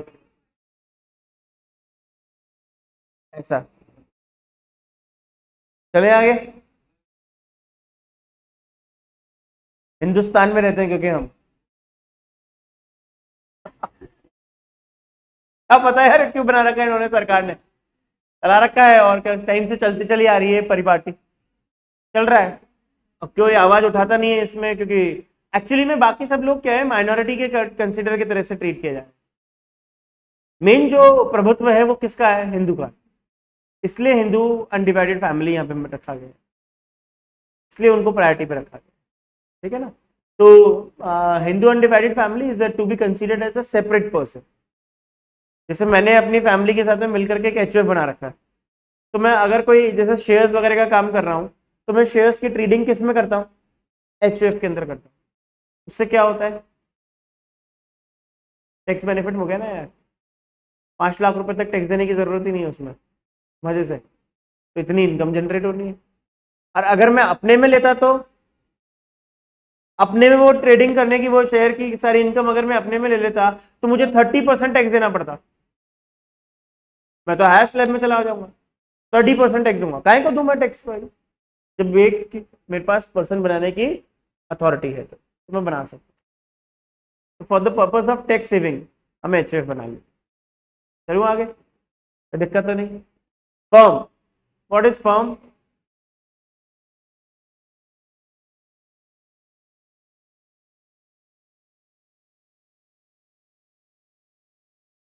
बोलते ही नहीं हो।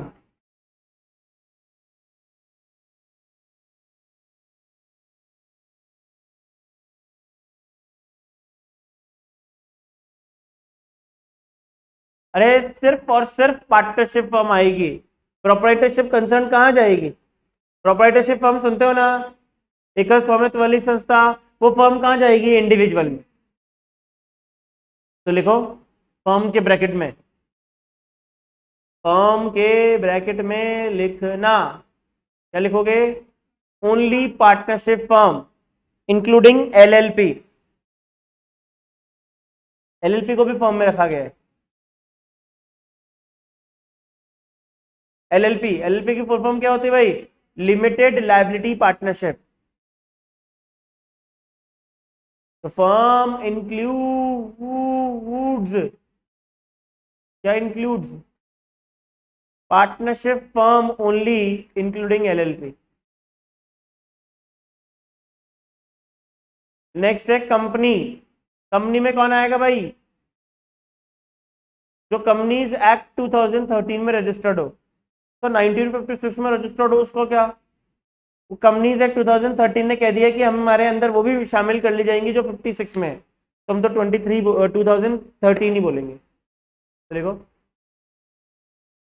कंपनीज के अंदर लिखो ब्रैकेट में registered under, registered under, registered under, काय में रजिस्टर्ड?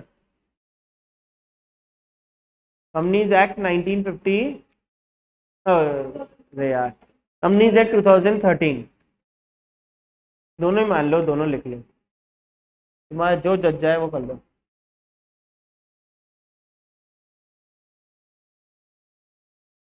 फिर लिखो एओपी, एसोसिएशन ऑफ पर्सन, व्यक्तियों का संघ, व्यक्तियों का समूह।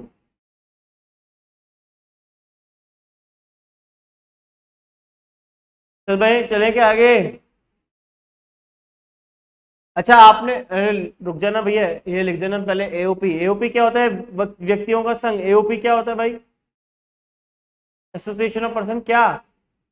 अरे सिंपल है, आप सब लोगों ने मिलकर के किट्टी चालू कर ली, ये किट्टी पार्टी भी क्या है? AOP, association of person.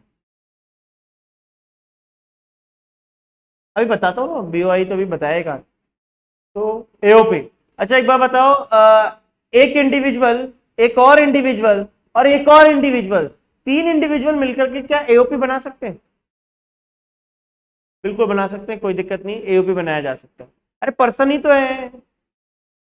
लेकिन क्या एक फर्म प्लस एक इंडिविजुअल प्लस एक कंपनी मिलकर के एओपी बना सकते हैं? हाँ पर्सन ही तो है। अरे पर्सन की डेफिनेशन में ही तो आ रहे हैं भाई। तो एक बार बताओ फिर, क्या एक फर्म प्लस एक और फर्म प्लस एक एक एक और फर्म, क्या तीन फर्म मिलकर के एओपी बना सकते हैं? बोलो। बिल्कुल बना, अरे पर्सन ही तो है, इतना क्या सोच रहे हो यार, बिल्कुल बना सकते। अच्छा एक बात बताओ, एक एओपी, एक और एओपी और एक और एओपी, तीन एओपी हैं, वो तीनों मिलकर के क्या एक नया एओपी बना सकते हैं? बोलो आप बोलो। पर्सन ही तो है, बोलो। अरे हाँ बना सकते हैं, कोई रिस्ट्रिक्शन नहीं है भाई, कोई रिस्ट्रिक्शन नहीं है। लेकिन आमतौर पे ऐसा बनाया नहीं जाता, क्योंकि वो ऑलरेडी एक एओपी बना हुआ है, उसकी अलग सोच विचारधारा अलग चल रही है, तो आप उसको कंबाइन करके नहीं हो सकते। समझ गए? चलूं अभी आगे। तो एक एओपी ग्रुप ऑफ पर्सन हो गए। What is body of individual? BOI क्या होता है?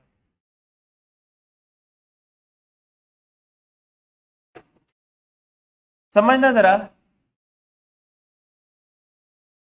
एक मिस्टर एक्स है जिनका एक मकान है, ऊपर तो ये खुद रह रहे हैं, सेल्फ ऑक्यूपाइड है, और नीचे इन्होंने लेट आउट कर रखा है, किराए पर दे रखा है। एक एक क्या 2 लाख रुपए महीना किराया आ रहा है।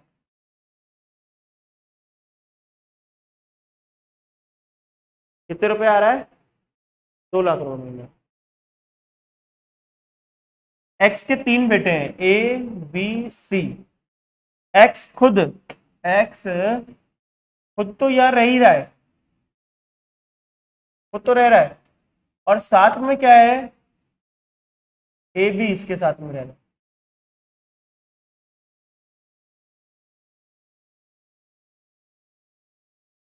बी और सी के लिए सेपरेट मकान बना करके दिया हुआ, सेपरेट मकान है बी और सी के लिए।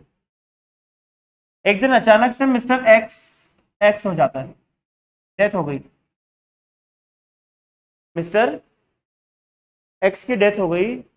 तो इनके जो भी 12-13 दिन के काम होने थे वो कर करा करके निपटाया काम, और बी और सी ए के पास आए, और ए के पास आकर के बोले बोले पिताजी नहीं रहे। बोले हाँ बहुत दुख की बात है, पिताजी नहीं। बोले तू मनाते रहे दुख, वो हमारे को मतलब नहीं, हमारे को तो एक बात बता, इस प्रॉपर्टी में हिस्सा कब दे रहा है?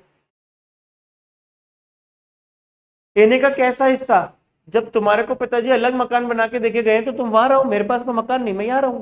बोले तू रह ले, लेकिन किराया तेरे को अकेले नहीं खाने देंगे, हम भी खाएंगे, हमारा भी हिस्सा हो। अभी बोलो ना, है? मैं ये कहना चाह रहा हूं कि इस प्रॉपर्टी पे इन्होंने मारा कुटाई जितने को हद मतलब पार हो गई, लेकिन लोगों ने छुड़ाया जैसे तैसे। अगले ही दिन बी और सी ने ए के ऊपर केस कर दिया। अब मैं ये कहना चाह रहा हूं इस प्रॉपर्टी पे केस चल रहा है, तो ये जो किराया आ रहा है इस पर टैक्स कौन देगा? कौन देगा? नॉमिनी कौन है? एबीसी तो है। नॉमिनी बना के छोड़ के जाता, वसीयत बनाता, तो फिर बात ही क्या थी? फिर तो लड़ाई थी ही नहीं कोई, वसीयत तो है ही नहीं। है ए ए कह रहे बोलो, एक बार बोल दो, आवाज लगा तो दो कि ए विल बी लाइबल, क्योंकि ओनर ही लाइबल होगा टैक्स पे करने के लिए। मैं तैयार हूं। आपने तो एक झटके में झंझट खत्म कर दिया। अरे भाई आज कोर्ट केस हुआ है तो 5-7 दिन में निपट जाता है ना, तो 5-7 महीने लगते हैं, 5-7 साल में हो जाता है भैया। 3-4 पीढ़ियां लग जाती है, लड़ाई चलती रहती है, पता ही नहीं चलता हमारे को, है? 3-4 पीढ़ी लग जाती है, मजाक की बात नहीं, सीरियस पे कह रहा हूँ। मैं एक बार ऐसा कोर्ट में कोई काम था, मेरे को कोई अटेस्ट वटेस्ट करवाना था, मैं चला गया, एक फ्रेंड मिल गया मेरे को। मैंने कहा और भाई क्या हाल चाल, तेरे स्कूल टाइम का था। मैंने कहा और भाई क्या हाल चाल? बोले बस बढ़िया। मैंने कहा यार कोई वकील वकील बन गया क्या? बोले नहीं नहीं यार कोई केस चल रहा है। मैंने कहा किसको मार दिया तूने? बोले यार क्रिमिनल केस नहीं, वैसी बात चल रही है कोई कि हमारी को जमीन थी, वो जमीन के ऊपर। मैंने कहा तू यार समोसा तो चोरी करके खाता था, तेरी कहीं की जमीन आ गई? दोस्तों में ऐसे ही हंसी मजाक चलती रहती। वो बोला, बोले अरे यार तू तो फालतू की बात करता है बहुत। मैंने कहा क्यों, क्या बात हो गई बता तो सही। थोड़ा सीरियस हो गया। बोले नहीं यार दादाजी की प्रॉपर्टी थी, तो दादाजी के भाई ने वो हड़प ली जबरदस्ती करके, और ऐसा ऐसा। मैंने कहा तो यार तू कहाँ को आया दादाजी को बेचता? वो दादाजी तो गए। मैं दादाजी गए तो भाई पापा को भेजता। बोले यार पापा की भी तबीयत ठीक नहीं है, कभी भी वो जा सकते हैं, उनके भी आजकल थोड़ा ऐसे ही चल रहा है मामला। मैंने कहा यार तो तू जिससे लड़ रहा है उनको पता तो है, वो तो है क्या, जिंदा तो है क्या? बोले नहीं उनकी तो डेथ हो गई। जिनका केस था दोनों का, वो पार्टी तो निपट चुके हैं, जो उनकी अगली पीढ़ी। मैंने कहा तो फिर उनको जानता है कि तुम्हारे चाचा वाचा जो भाई बंधु है वो? बोले नहीं यार मैंने कभी देखा ही नहीं यार, कभी मैं तारीख पर आता हूँ तो वो नहीं आते, वो होते हैं तो मैं नहीं आता, कभी ऐसा मिलान ही नहीं हुआ, कोई बोलचाल भी नहीं है हमारी। मैंने कहा तो सेटलमेंट कर ले, कोर्ट के बाहर ही सेटलमेंट कर ले, देख जमीन कहाँ पर है। बोले यार वो भी नहीं पता मेरे को, तो मैंने कितने की जमीन है ये पता है? बोले नहीं यार मेरे को कुछ भी नहीं पता, बस भेज देते तारीख पे, बस जाके आके आना है। अब जबरदस्ती की लड़ाई चल रही है, कौन किससे लड़ रहा है यही पता नहीं है। मैंने कहा तू देख ले कहीं उसकी भी पीढ़ी नहीं निपट गई हो, तुम दोनों आपस में चल रहे हो यहाँ पे। बोले कि वो एक दूसरे को जानते नहीं, लड़ाई कर रहे हैं। क्या यार बाहर ही से डालो केस को, जबरदस्ती काहे को, ऐसा मुश्किल है। तो ये डिफरेंस है। तो भैया कोर्ट का केस तो लंबा चलता है, तो लंबा चल रहा है तो एक एक तरीका हो गया ना यार ये तो, कि एक काम करो टैक्स दे ही नहीं क्या, जिस दिन डिस्प्यूट खत्म होगा उस दिन टैक्स दे दे। सही तरीका। तो भैया इंडिया में जितनी प्रॉपर्टी होती है ना सब पे डिस्प्यूट हो जाते हैं, क्योंकि टैक्स प्लानिंग हो गई, 3-4 पीढ़ी तो निकल गई, उसके बाद 5वीं पीढ़ी आएगी, वो बोलेगी हमारे को क्या पता दादा परदादा क्या खा गए, हम तो 1 रुपये टैक्स नहीं, तो बेच दो इसको प्रॉपर्टी को, उसको क्या लेना देना हुआ, तो वो तो एंजॉय करके चल दिए, वो भी नहीं हो सकता। फिर किराएदार को बाहर निकाल देंगे, इसकी क्या गलती बेचारेगी, ये तो एक्स से लिया था तो क्या करे। Who will be liable to pay tax? Income tax खुद परेशान है, तो किसको बोले यार। तो इनकम टैक्स ने क्या बोल दिया एक दिन, क्या बोल दिया, ए will be liable to pay tax, लेकिन आगे और बोल दिया on behalf of mister x. तो हमने एक्स की बॉडी किसको बना दिया, एक बॉडी, मतलब डेड बॉडी से नहीं बोल रहा, बॉडी मतलब क्या, हमने उसको अथॉरिटी दे दी उसको कि भैया जब तक डिस्प्यूट चल रहा है तब तक तुम ए के बिहाफ, एक्स के बिहाफ पर ए टैक्स देता रहेगा। सर ए ही क्यों, अरे वो बी को भी बना सकते, सी को भी बना सकते हैं, और इवन दो कोर्ट को लग रहा है कि नहीं तीनों ही काम के नहीं है तो डी को बना देगा, अथॉरिटी तो किसी को भी दी जा सकती। सब फिर टैक्स कौन एंजॉय करेगा, रेंट कौन एंजॉय करेगा, रेंट एक सेपरेट अकाउंट में डिपॉजिट होता रहेगा, और बस उससे क्या जाता रहेगा, टैक्स, वो इकट्ठा हो जाएगा। जिस दिन डिस्प्यूट खत्म हुआ वो अमाउंट अगर एबीसी तीनों को डिसाइड हुआ तो बांट देंगे, नहीं तो केवल ए को, नहीं तो केवल बी को, नहीं तो केवल सी को, जो उसका भी होगा उसको। तो बीओआई समझ में आया क्या है, डिस्प्यूटेड केस में ऐसे बनाया जाता है, बॉडी ऑफ इंडिविजुअल, अपनी मर्जी से नहीं बनते अपन।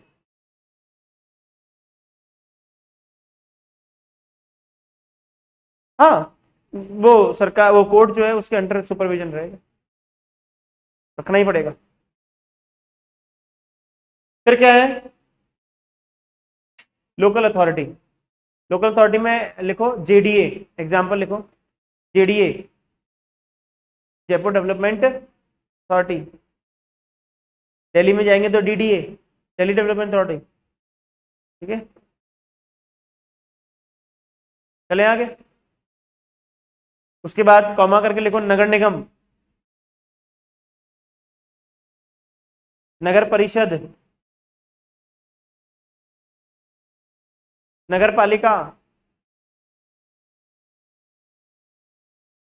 ग्राम पंचायत,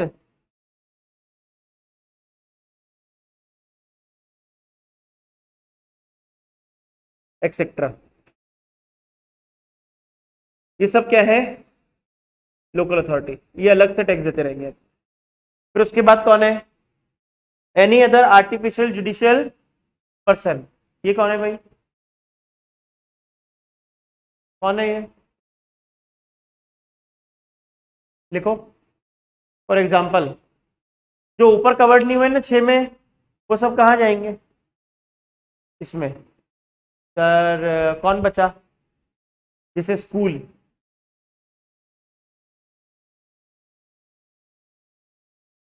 पमा, school comma, college comma, university,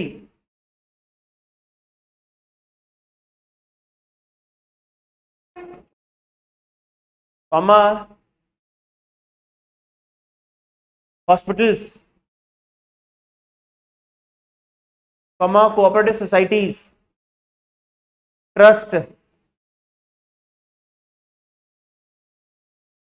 देखिए कोऑपरेटिव सोसाइटी अगर एओपी में रजिस्टर्ड है तो वहां जाएगी, अदरवाइज यहां आ जाएगी। ट्रस्ट एज एन एओपी अगर ट्रीटेड है तो फिर वो एओपी में चला जाएगा, अदरवाइज यहां आएगा। ठीक है ना। Trust, cooperative society, comma, god and goddess, god and goddess, देवी देवता, हाँ उनको भी टैक्स देना पड़ेगा, बचेंगे नहीं। अरे भाई पैसा तो उन्हीं के पैसे से ज्यादा आज तो है, मंदिर में जान जो आता है,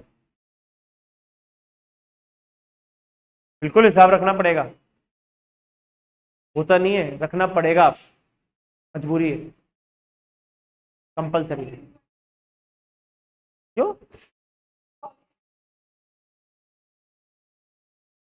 दो अलग अलग है। जो राजस्थान यूनिवर्सिटी है वो तो जाएगी कहाँ पे, गवर्नमेंट वाले में, लोकल अथॉरिटी के टाइम में, और जो डीम्ड यूनिवर्सिटीज है वो कहाँ जाएंगी, जैसे नहीं नहीं नहीं, जैसे मैं बताऊं ऐसे, सुबोध कॉलेज है, डीम्ड यूनिवर्सिटी हो गया ये जेएनयू डीम्ड यूनिवर्सिटी हो गया, जयपुर नेशनल यूनिवर्सिटी करके कुछ है ना, एक तो अलग है जेएनयू, एक तो अलग है, एक ये जयपुर यूनिवर्सिटी सीडलिंग वाला जो है संदीप बख्शी, इसका भी है, तो ये जो है ये है, ये सब क्या है हमारे लिए इसमें कवर है। हाँ करते हैं ना, अपने को केस कर सकते कि नहीं कर सकते से मतलब नहीं है, अपन तो टैक्स लेना चाहते हैं, बिल्कुल करना पड़ेगा। ठीक है, अब बाकी की डेफिनेशन कल पढ़ते हैं, ये भी निपटा लो यार। पर्सन डज नॉट इंक्लूड, कौन सा इंक्लूड नहीं है पर्सन में, सेंट्रल गवर्नमेंट कवर्ड नहीं होगी, ये याद रखना। सेंट्रल गवर्नमेंट को हमने राजा की उपाधि दी है, और राजा खुद से कभी भी टैक्स नहीं ले सकता, तो याद रखो, एक नोट डाल लो, central government is not included in, central government is not included in person.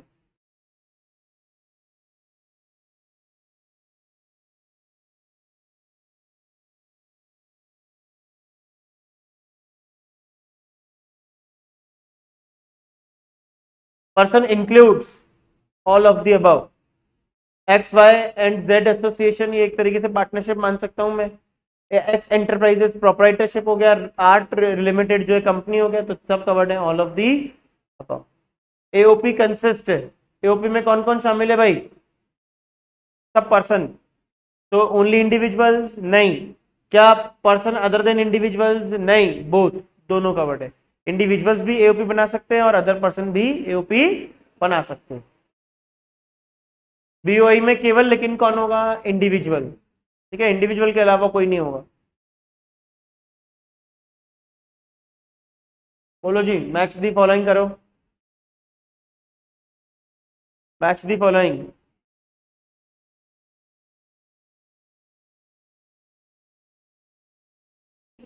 नगर निगम तो क्या है, लोकल अथॉरिटी, तो फर्स्ट का तो क्या हो गया, फोर्थ, यानी ए और बी में से कोई एक आएगा। फिर उसके बाद है रिलायंस लिमिटेड, वो है कंपनी यानी कि बी, तो बी में भी दो और दो है, तो इसका मतलब ए और बी में से कोई एक आएगा। फिर उसके बाद थर्ड है Ram and sons, Ram and sons क्या है हमारे लिए, फर्म है, राम और उसके बच्चे दोनों मिलके चला रहे हैं, इसका मतलब फर्म, पार्टनरशिप फर्म में कवर्ड होगा, तो यानी थर्ड का सी, मतलब सी का थर्ड, तो बी इसका सही आंसर होएगा, और R S R S enterprises वो इंडिविजुअल है। ठीक है, तो ऑप्शन कौन सा हो गया, B, B is the correct. Done done done done है क्या, खत्म। एंटरप्राइजेस जो भी होती है आमतौर पे सोल प्रोप्राइटरशिप कंसर्न है, नहीं नहीं, सोल प्रोप्राइटरशिप इंडिविजुअल में जाएगी। कल पढ़ेंगे आकर के एसएससी की डेफिनेशन, ठीक है।